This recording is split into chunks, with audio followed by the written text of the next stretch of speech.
Muchas gracias por platicar con nosotros desde los Zulos. Y quiero empezar preguntándote, ¿cómo entiendes la escritura? Y la pregunto un poco en el sentido con la honestidad, con la dureza y a veces pues, la frontalidad con la que escribes, ¿no? ¿Cómo entiendes la escritura? Para mí la escritura siempre ha sido una herramienta que me sirve para múltiples cosas, desde trabajar mi salud mental. Durante mucho tiempo he escrito diario como parte de procesos terapéuticos o como parte de las herramientas que acompañan eh, pues procesos para gestionar mis emociones. Entonces, desde ahí, pues la literatura para mí siempre ha sido una herramienta. También ha sido una herramienta que me permite, eh, pues, visibilizar mi visión del mundo, que me permite tener esta herramienta para establecer diálogos. En estos procesos terapéuticos te funciona por igual la ficción que el ensayo. En los procesos terapéuticos que tengo, cuando son ejercicios que son estrictamente sí terapéuticos, me funciona más la crónica, que es lo que vendría a ser el diario, y combinar un poco la crónica con sí el ensayo, que es de estos sucesos que me pasan, de las cosas que me pasan, analizarlas. El testimonio también me funciona mucho para los procesos terapéuticos y reflexionar a partir de lo que me sucede. Pero la ficción también ha formado una parte importante de aliviar mi salud mental o aliviar mi salud mental porque me ayuda a tomar justicia cuando no he encontrado justicia en el mundo real. Entonces, que mis personajes tengan la oportunidad de vengarse o de tener acceso a la justicia a través de la ficción también me ha resultado muy terapéutico y me ha ayudado mucho a sanar. Desde los Zulos es un libro que está escrito donde se mezcla todo esto, ¿no? Expone de manera muy valiente tu salud mental, pero también está escrito, como dices, desde desde una herida de clase, ¿no? ¿Qué tan necesaria es para ti dejarte ir con tus ideas, con tus reflexiones, con tus vivencias, ¿no? Y exponerlas en un libro sin cortapisas? Para mí es fundamental escribir literatura situada o escribir cualquier cosa desde un lugar específico, desde una visión específica y dejar muy claro cuál es ese lugar que ocupas en el mundo y desde dónde estás escribiendo. Y desde los solos y en la literatura que hago en general, para mí siempre fue muy importante hablar de esto, ¿no? Desde este lugar estoy escribiendo, desde esta idea estoy escribiendo. Y literatura, además de estar atravesada por estas heridas o estar narrada o escrita desde un lugar específico,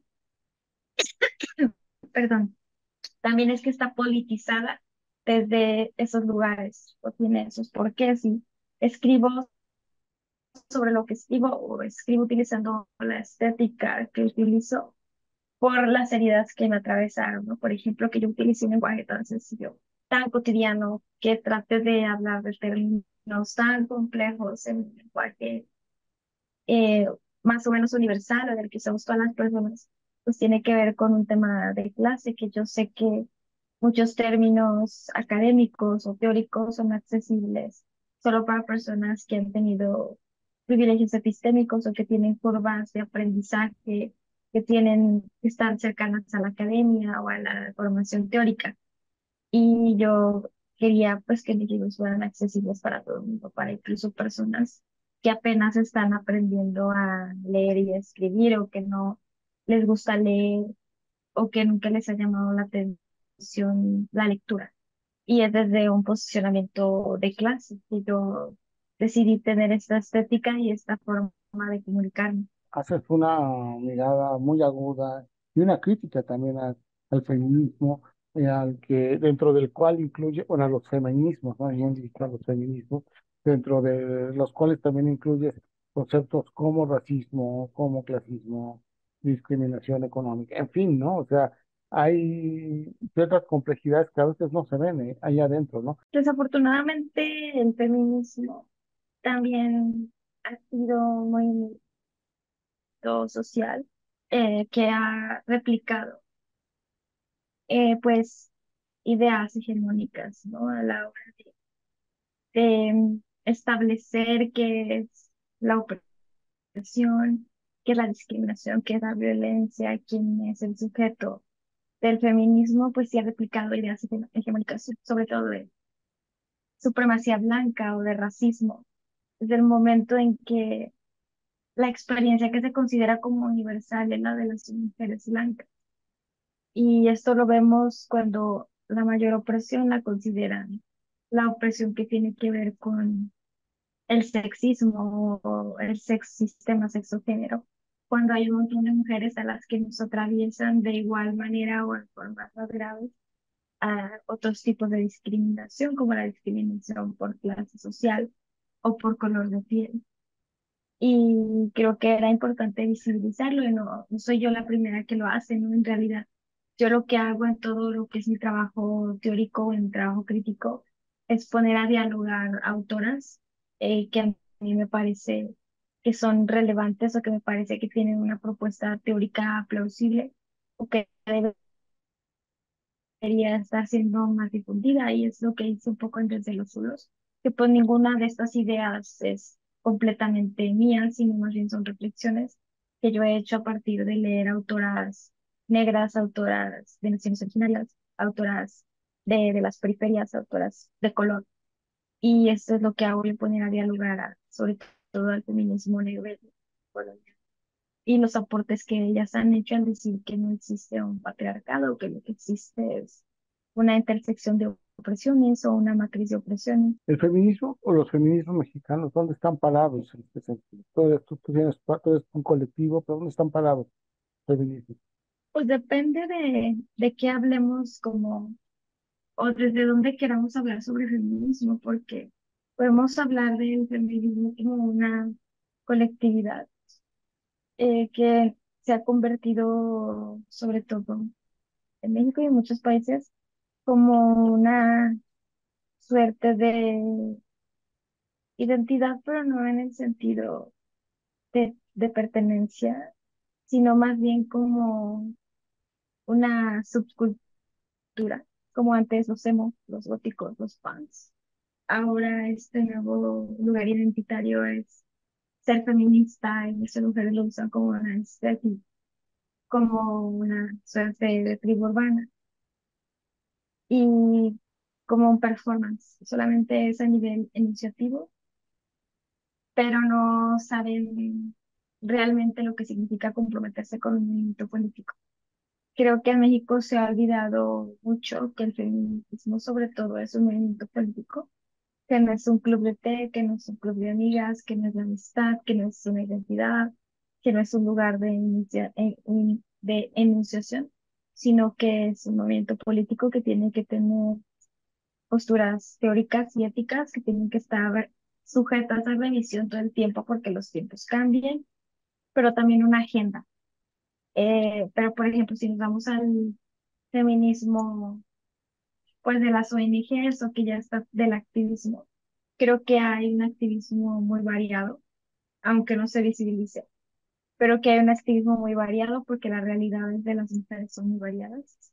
Que hay mujeres que están trabajando con mujeres privadas de su libertad, hay mujeres que están trabajando con mujeres buscadoras, hay mujeres que están trabajando en justicia reproductiva, que incluye las esterilizaciones forzadas. Las realidades son múltiples y los activismos son múltiples, aunque lo que se visibilice luego sea más lo que se entiende desde el lado del sexismo, pero también creo que hay una avanzada como en todo el mundo de este feminismo antiderechos, sobre todo antiderechos de las personas trans, en específico de las mujeres trans, porque desde luego que las feministas transodiantes o antiderechos respetan los derechos de las personas trans que tienen una vulva, pero los que no respetan son los de las mujeres trans. Entonces yo me refiero específicamente a este feminismo que odia, que niega derechos y que cuestiona la existencia de las mujeres trans. Creo que hay una gran avanzada en México y que es muy peligroso porque lo podemos ver en sus agendas. Estas mujeres son capaces de sacrificar derechos que ya hemos conquistado, como el acceso al aborto, con tal de joder a las mujeres trans. ¿Crees que, por ejemplo, los feminismos, el feminismo con el que tú simpatizas, ¿no? Está teniendo una salida, una visibilidad política en términos institucionales, en términos de política pública, en términos de agenda de partidos, de gobiernos? ¿Crees que está teniendo una visibilidad o no? ¿Qué se necesitaría hacer para darle esa visibilidad? Pienso que sí hay por lo menos una voluntad política de incorporar la mirada interseccional a tanto políticas públicas como a las agendas. Veo que esto se ha impulsado mucho desde las colectivas feministas, sobre todo de mujeres de las periferias, de mujeres racializadas que han dicho, hey, nuestras necesidades son otras. Nosotras necesitamos agua, necesitamos defender nuestro territorio, necesitamos hablar de racismo. Creo que las compañeras han hecho un gran trabajo en visibilizar como estas múltiples realidades y por parte de las autoridades ha habido voluntad política. Pero también creo que hay un problema, que es creo que un problema ya más, sí teórico, pero también tiene que ver con racismo y es que el feminismo interseccional o los aportes de las feministas negras y de color se siguen viendo como aportes menores dentro del universo de las teorías feministas. Entonces, sí dicen las instituciones, ahí sí hay que incorporar una perspectiva interseccional, pero siguen viendo al patriarcado como el mayor sistema de opresión. Y lo demás, la raza y la clase la siguen viendo como accesorios.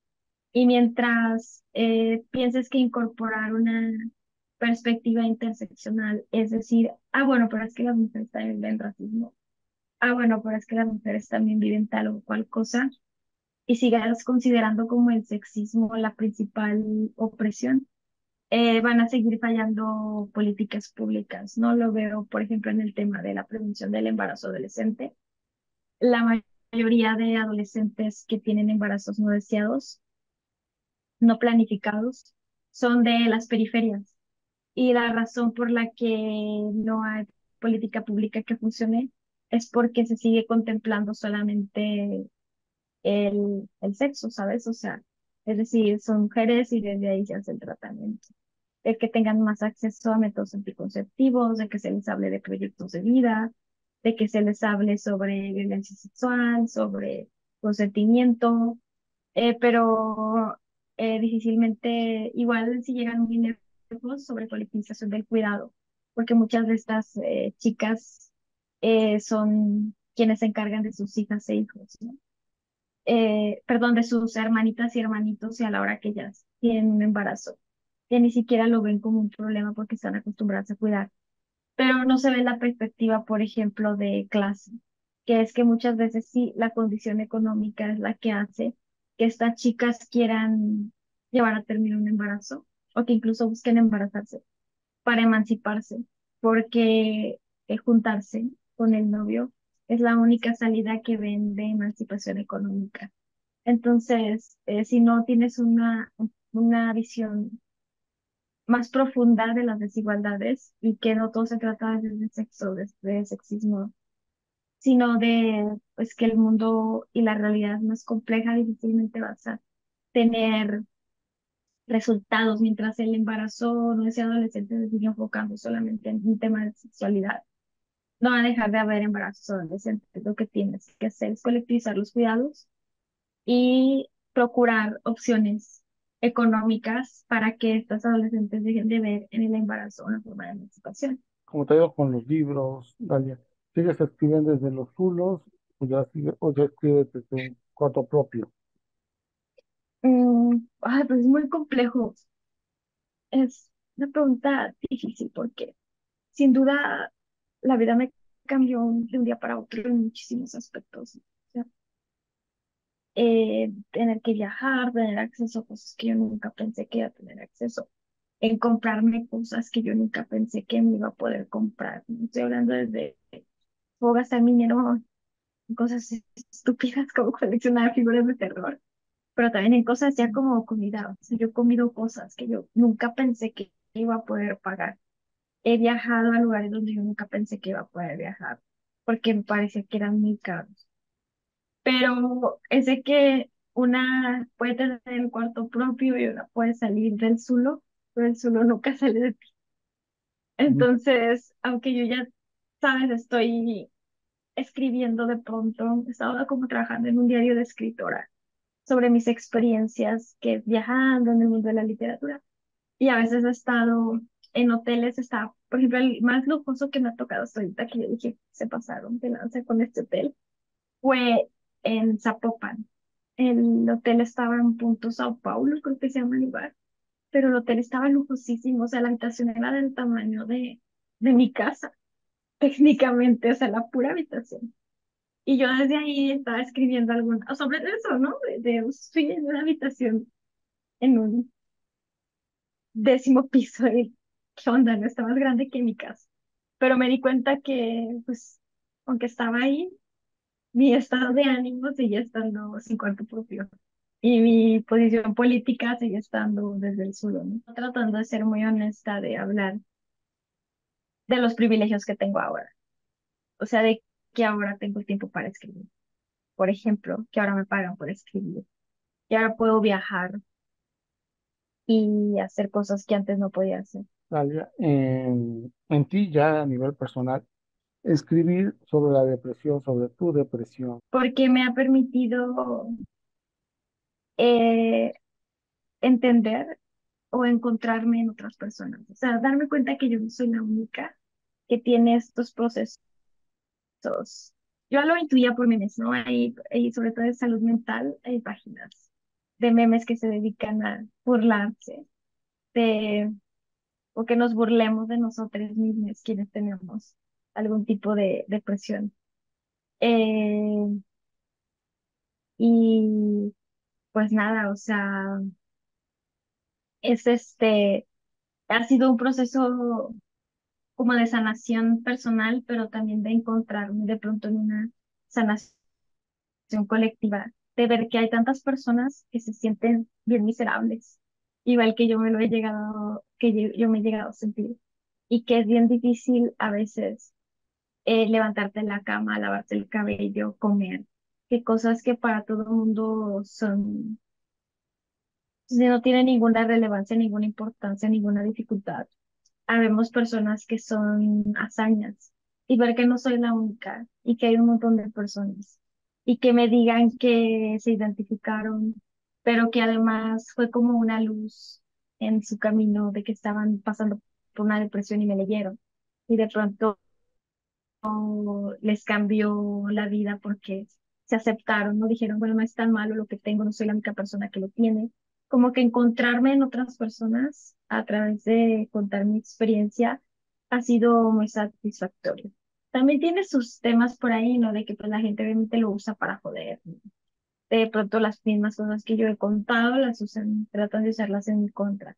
Pero pues si yo no las, yo si yo las conté es porque yo ya las tengo muy trabajadas, pero de todas formas sí molesta, queriendo y que le pueden creer a alguien que tiene depresión, o que se ha querido desvivir, o que tiene problemas graves de salud mental, ¿sabes? O sea, sí lo usan como para anularme o deslegitimarme, pero más ha sido a nivel personal el de no saber, o sea, saber que no estoy sola, que un montón de personas se encuentran y se espejan en mis palabras, y que mi testimonio ha servido para que otras personas sepan que no están solas.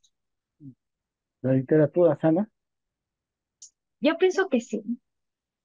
Pienso que no sustituye a la terapia en caso de que tengas algún problema de salud mental, pero pienso que sirve un montón y que ayuda un montón a a sanarnos colectivamente, a entender un montón de cosas y encontrarnos en otras personas, ¿no? Yo conozco autoras, tengo colegas que cuentan que ha habido personas que se acercan a ellas y le dicen, tu libro me salvó la vida, ¿no? Y es difícil de creer, pero a veces la depresión es tan cabrona y te sientes tan, o sea, no ves un futuro, o sea, te sientes que ya te quitaron todo, o sea, que ya no tienes posibilidad de salir adelante, que de pronto que una serie, que una canción, que un libro te ancla a la vida, ¿sabes? Que digas, yo necesito estar viva el año que entra para leer el siguiente libro de esta saga, o necesito estar viva el año que entra para ver a dónde va a dirigir su proyecto musical esta persona.